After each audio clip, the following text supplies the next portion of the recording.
Bonsoir à toutes, bonsoir à tous et bonsoir, c'est Pidé Farsi. Bonsoir. On est ravis de vous voir sur ce plateau.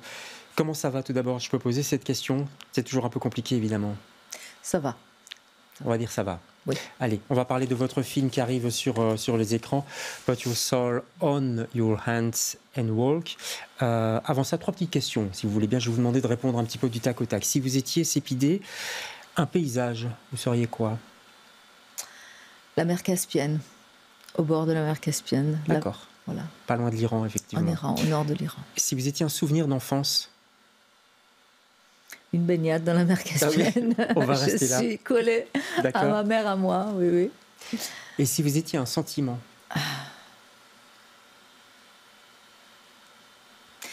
La fierté palestinienne. C'est une belle réponse. Allez, on va parler de votre film. Vous êtes l'invité Sépidé de LCR ce soir.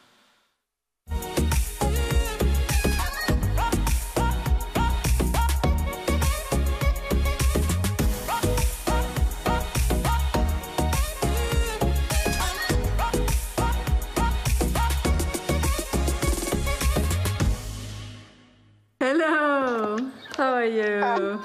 I'm so happy to see you. Where are you now? Plaza. This is my neighborhood. No one live here or here or here. I decided to go to Cairo in order to cross through Rafah, but I couldn't because all the roads to Gaza were blocked. Instead, I started filming Palestinian refugees arriving from Gaza. Through one of them, I came to know Fatem. How old are you? I'm 20. I am a photographer. I saw your photos.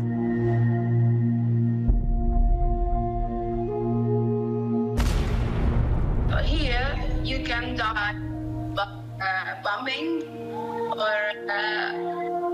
or fear, starvation.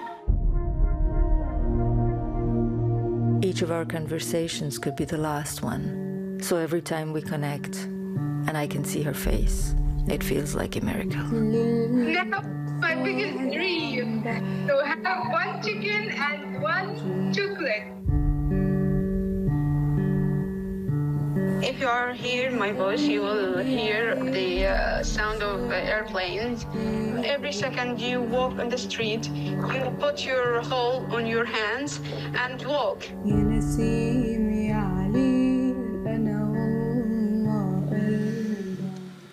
Voilà pour cette bande-annonce. Le film sort le 24 sur les grands écrans en Belgique et en France. Je vous ai regardé observer cette bande-annonce et ça vous fait quoi de la voir encore aujourd'hui? Vous la connaissez par cœur évidemment, mais aujourd'hui, après tout ce qui s'est passé?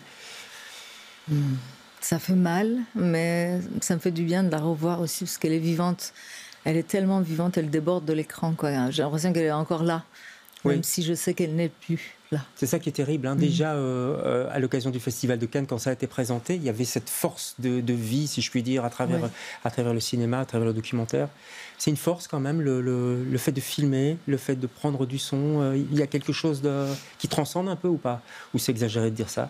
Non, c'est pas exagéré. Ma preuve, c'est qu'elle est encore là avec nous grâce aux images, en tout cas, à ses photos, mais aussi au film. Et puis, si j'étais pas persuadée de ça, je ferais pas de cinéma.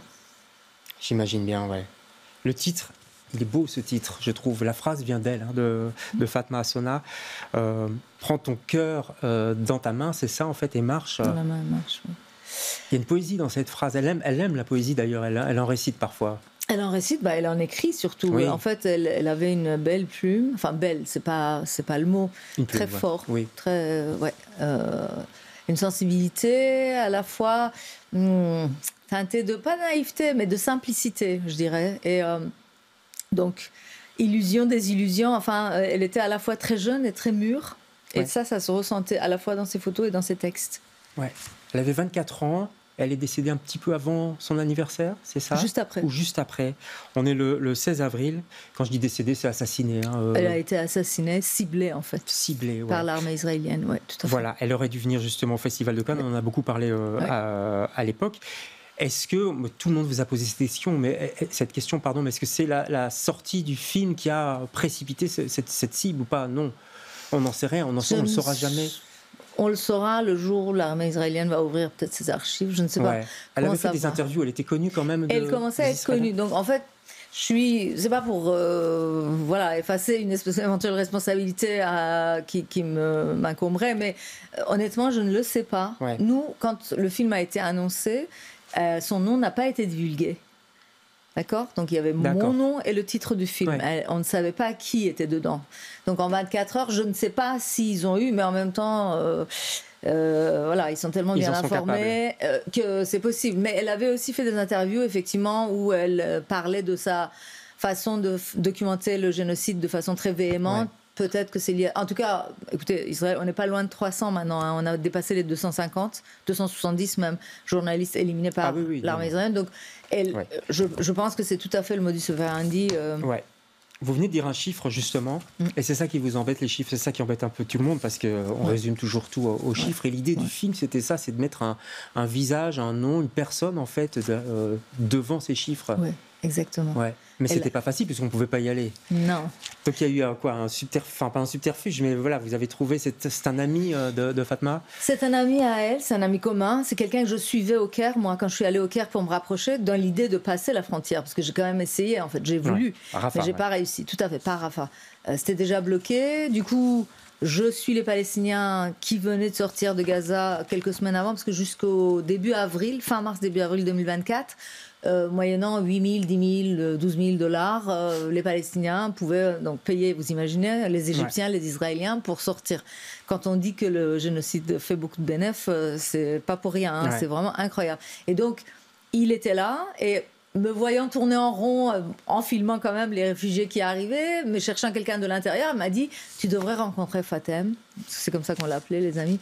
Elle est incroyable, elle est photographe, et donc j'ai dit bon allez, allons-y, et ça comme ça. Ça a marché. Vous dites c'est un miracle. Bah c'est un miracle. Ouais. Ça se voit à l'image, non? Complètement. C'est la première conversation en fait qui démarre le film. On s'était jamais vu avant. Ouais. C'est la première fois qu'on se voit. Tout est là d'ailleurs, puisqu'on parle du film, de la manière dont vous l'avez monté, même j'allais dire les erreurs ou les petits accros technologiques. C'est aussi pour montrer peut-être la fragilité et le côté dur en fait. Et ma frustration. Être en apnée tout le temps. Complètement. Est-ce que ça va couper ou pas? Est-ce qu'elle va répondre ou pas? C'était pour partager ça avec les spectateurs. Ouais. On le vit complètement. Oui. Et chaque fois que vous attendez que l'écran s'allume, on a peur pour vous et vous avez évidemment peur, qu'elle ne décroche pas de l'autre côté. Ça, vous y pensez à chaque fois? Toute l'année, j'y ai pensé. J'envoyais des messages la nuit, le matin tôt, pour savoir. J'ai les 2 petites coches bleues. Je me disais, bon, elle a vu le message, c'est bon. Et puis 2 fois, 3 fois quand même, j'ai perdu un petit peu son contact. Ouais. Et là, une fois, elle a été évacuée. C'est la panique. Jusqu'à ce qu'elle revienne, jusqu'à ce qu'elle réapparaisse. Parce que c'est l'histoire d'une amitié aussi. Elle vous présente ses frères, la petite sœur, le papa qui arrive à un moment donné. Et puis, je voudrais qu'on voit peut-être une photo de Fatma. Il y a son sourire, je trouve, qui est souvent là, présent, malgré tout. Quoi. Elle a une force de vie incroyable, ce sourire. Oui, incroyable. Oui, c'est un sourire de résistance, moi je dis. Très digne, mais vraiment de résistance. Alors, elle a des teintes différentes. Oui, il a des teintes différentes, ce sourire. Mais là... C'est toujours avec énormément de dignité. Ouais. Vous lui parlez de vous aussi, vous lui parlez de vos chats, vous lui montrez votre petit chat qui vient frapper à la porte de temps en temps, comme tous les chats, de l'Iran évidemment. C'était important aussi de parler de vous, parce que je n'ai pas dit que vous êtes franco-iranienne. Oui. C'était important de parler de vous aussi pour que ce soit équilibré? Ben oui, c'est une histoire de partage. En fait, cet échange, si vous voulez, c'était pas uniquement... bien entendu, le but premier, c'est de recueillir plutôt son témoignage sur la guerre. C'est ce que je cherchais, en fait, à comprendre. Mais c'était aussi pour partager quelque chose, moi, avec elle, de l'extérieur. Être une petite fenêtre vers le monde extérieur. Lui parler de mon expérience de femme cinéaste exilée iranienne, athée, justement, de partager ça aussi avec elle. Oui. Ouais. Et même parfois les silences aussi, ou les petites gênes, tout ça reste bien présent. Ce qui fait qu'on est en empathie complètement avec vous, avec elle aussi, avec les deux. Oui. Ça crée ce sentiment-là. Je voudrais qu'on voit peut-être les photos, c'est puisqu'elle est photographe, photoreporter, elles sont magnifiques ces photos. On pourra en voir notamment au cinéma Galerie ici à Bruxelles qui seront exposées. Elle vous les a envoyées aussi ces photos? Comment ça s'est passé? Parce que parfois vous alliez sur WhatsApp ou oui. Parce que c'était compliqué le téléphone. Oui, alors elle m'en a envoyé beaucoup et très rapidement. Ouais. Pas toute son œuvre, mais quand même plusieurs centaines. Par cloud, en fait. Elle les partageait, elle les mettait sur un cloud. Après, elle m'a envoyé le lien. C'était compliqué. Ça, c'est une photo qu'elle avait envoyée à une exposition. Moi, je ne l'avais pas, mais elle avait exposé dans une expo collective. Et non, incroyable ces photos. Et du coup, oui, ça a été aussi la base de nos échanges. C'est-à-dire que j'ai voulu son témoignage, son ressenti, son quotidien, mais aussi ses images. Donc elle les a partagées avec moi dans le but, non seulement pour le film, mais aussi de faire des expositions et de faire un livre. Et d'ailleurs, il y a un livre qui va sortir. Un livre qui va sortir le 24 septembre, pareil, en France et en Belgique, qui s'appelle Fatma Assona, Les yeux de Gaza, édition textuelle. Et j'imagine, aux éditions textuelles. Et j'imagine que ça a dû vous toucher aussi, puisque vous étiez en Iran, à Téhéran, toute jeune également. Dans les manifs, vous avez fait des photos à l'âge de 16 ans, je crois, si je ne m'abuse. À 16 ans, j'étais plus à Téhéran, j'étais dans une autre ville, à Mashhad. Mais enfin, oui, en effet, j'en ai fait. On a cassé ma caméra. Après, vous avez exclu du pays, enfin, vous n'avez pas pu aller à l'UNIF. J'étais en prison, ensuite j'ai perdu mes droits, puis j'ai pu quand même partir. Donc, cette histoire d'être bloqué, je le connais très bien. Ouais. Même si ça remonte à il y a longtemps. Je sais ce que ça veut dire. Et les communications compliquées avec votre maman à Téhéran, etc., c'est des choses... Là, en mi-juin, le 12, quand Israël a attaqué l'Iran, j'ai perdu la trace de ma mère pendant 3 jours. C'est pas rien, quoi. Ce sont des choses qui ne nous arrivent pas du tout au même degré qu'aux Palestiniens, mais ce sont des choses qu'on connaît, des notions qu'on a vécues. Ce film va marquer tout le monde, tous ceux qui vont le voir. Qu'est-ce qu'on peut filmer après ça? Qu'est-ce que vous allez faire maintenant? Je ne sais pas, j'ai besoin de temps. J'écris, je continue à développer mes autres sujets, mais c'est sûr que mon regard sur le cinéma, sur la vie, a changé après ça. C'est clair. Ouais. Vous pensez souvent à elle? Tous les jours. Tous les jours? Oui. Je présente le film tous les jours, j'en parle, je la vois. Évidemment, je pense à elle tous les jours. Oui. Merci beaucoup pour ce film, Sépidé. Je peux dire un mot? Allez-y. Sur l'Iran, où il y a énormément de luttes en cours. C'est quand même mon pays. Et depuis surtout les attaques israéliennes en juin, le régime a décuplé la répression. Donc il y a énormément de dissidents qui sont vraiment sous pression. Beaucoup de peines de mort, dont une à l'encontre de Sharifeh Mohammadi, qui est une activiste emprisonnée. Elle a un enfant de 12 ans. Elle a sous la peine de mort. Et il faut signer les pétitions qui circulent pour sauver sa vie. D'accord. Rappelez-nous son nom. Sharifeh Mohammadi. D'accord. Et vous faites bien de le dire parce qu'on n'en parle quasi plus de l'Iran là pour l'instant. Les médias sont très...